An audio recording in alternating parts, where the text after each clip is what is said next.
Senta que lá vem história. No post anterior, no videozinho, a gente estava falando sobre raiva e eu falei que eu ia trazer uma fábula para que a gente conseguisse ter uma luz de como lidar com a nossa fúria interna.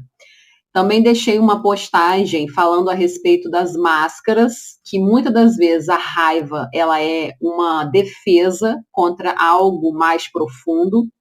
Essa raiva pode estar escondendo uma tristeza, ela pode estar escondendo frustração, ela pode estar escondendo medo e muita negligência, muito abuso. Então, tudo isso pode estar por trás dessa máscara da raiva. Vamos entender essa raiva como algo muito profundo e que está no nosso inconsciente, na nossa parte sombra. E essa história que eu vou contar, ela não é curtinha, mas se você escolher acompanhar ela até o final, para que você tenha certeza que você entendeu, vai ser muito bom. Então aguarde para que eu possa concluir o raciocínio, para que você não saia no meio do caminho achando que você entendeu a moral da história e que na verdade não é bem por aí. Esse conto está no livro Mulheres que Correm com Lobos, né, que é um livro até bastante conhecido do pessoal aí de autoconhecimento, do feminino sagrado, enfim. Vamos nós. Era uma vez uma jovem mulher que vivia numa perfumada floresta de pinheiros. Seu marido esteve fora, lutando na guerra muitos anos. Quando ele, afinal, foi liberado, voltou para casa com o pior dos humores. Ele se recusou a entrar em casa, pois havia se acostumado a dormir nas pedras. Ele só queria ficar só e permanecia na floresta tanto de dia quanto de noite. A jovem esposa ficou tão feliz quando soube que o marido estava, afinal, voltando para casa, que cozinhou, fez compras, preparou pratos e mais pratos, tigelas e mais tigelas, de delicioso queijo branco de soja, 3 tipos de peixes, algas, arroz salpicado com pimenta, enfim. Com um tímido sorriso, ela levou os alimentos até o bosque e se ajoelhou ao lado do marido, esgotado pela guerra, oferecendo-lhe a bela refeição que havia preparado. No entanto, ele se pôs de pé e chutou as travessas de modo que o queijo de soja caiu, os peixes saltaram no ar, as algas e o arroz caíram na terra e os grandes camarões rolaram pelo caminho abaixo. Deixe-me em paz, gritou ele, voltando-lhe as costas. Ele estava tão furioso que ela sentiu medo. E afinal, em desespero, ela foi procurar a gruta da curandeira que morava fora da aldeia. Meu marido foi ferido gravemente na guerra, disse a esposa. Ele sofre de uma raiva permanente e não come nada. Só quer ficar ao ar livre e não se dispõe a voltar a viver comigo. A senhora não pode me dar uma poção que faça com que ele volte a ser carinhoso e gentil? Isso eu posso fazer por você, asseverou-lhe a curandeira. Mas vou precisar de um ingrediente especial. Infelizmente, acabou todo o meu pelo de urso da meia-lua. Por isso você deve subir a montanha, encontrar o urso negro e me trazer o único pelo da meia-lua que ele tem no pescoço. Depois eu lhe darei o que você precisa e a vida voltará a ser boa. Algumas mulheres teriam se sentido desencorajadas com essa tarefa. Algumas teriam considerado que todo esse esforço seria impossível. Mas não ela, pois ela era uma mulher que amava. Ah, como lhe sou grata! É tão bom saber que existe uma solução. E assim ela se preparou para a viagem e na manhã seguinte partiu para a montanha. Ela se embrenhou nos contrafortes, onde havia rochas semelhantes a grandes pães de forma. Subiu até um platô coberto de mata. As árvores tinham galhos longos e caídos e folhas que se pareciam com estrelas. Arigatô, entoou, era uma forma de agradecer às árvores por erguerem seus cabelos para que ela pudesse passar por baixo. E assim ela conseguiu atravessar a floresta e começou a subir de novo. Agora estava mais difícil. A montanha tinha flores espinhosas que se prendiam na barra do seu kimono e rochas que arranhavam suas mãos delicadas. Estranhos pássaros escuros saíram voando em sua direção no crepúsculo, deixando-a assustada. Ela sabia que eles eram espíritos dos mortos que não tinham parentes. Ela entoou orações para eles. Vou ser sua parenta, vou dar-lhes descanso. Ela prosseguiu subindo, pois era uma mulher que amava. Subiu até ver neve no pico da montanha. Logo seus pés estavam frios e molhados e ela continuava a escalar, pois era uma mulher que amava. Começou uma tempestade, a neve penetrava direto nos seus olhos e fundo nas suas orelhas. Mesmo sem ver, ela continuava a subir.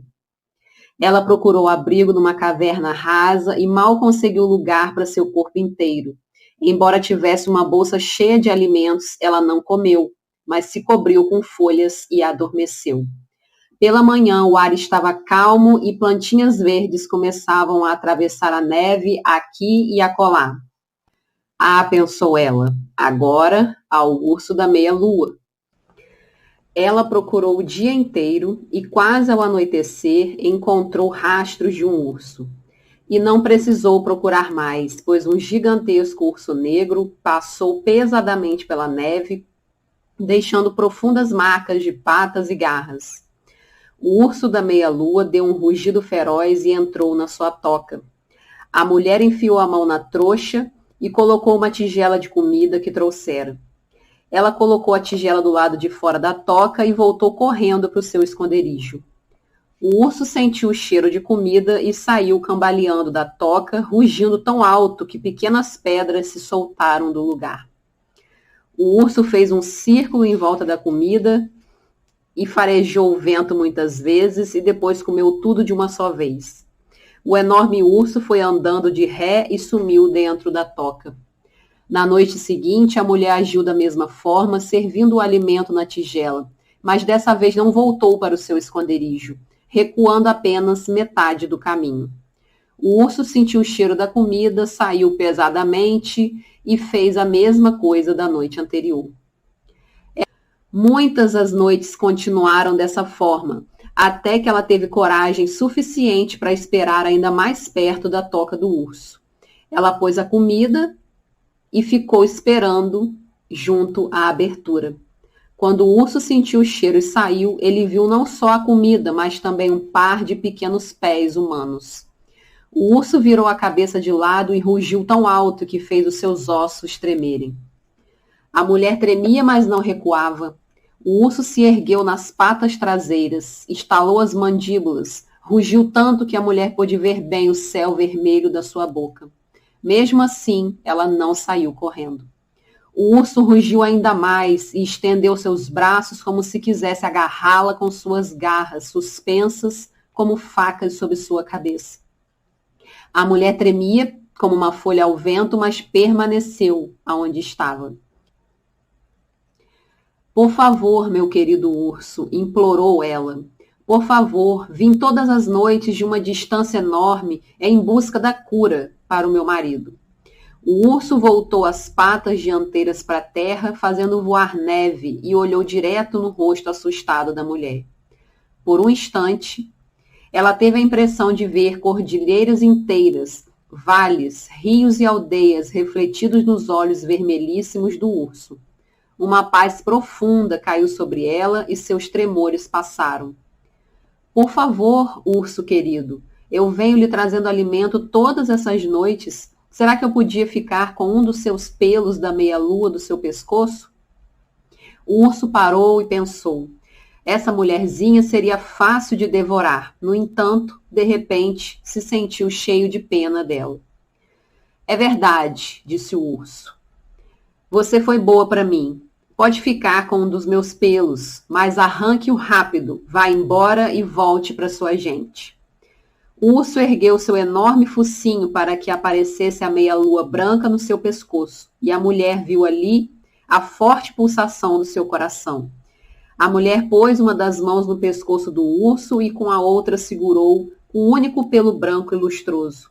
Rapidamente o arrancou. O urso recuou e gritou como se estivesse ferido. Ah, obrigada, urso da meia-lua, muitíssimo obrigada. A mulher se inclinou em reverência, mas o urso rosnou e avançou um passo. Ele rugiu para a mulher com palavras que ela não entendia, e, no entanto, palavras que de algum modo havia conhecido toda a vida.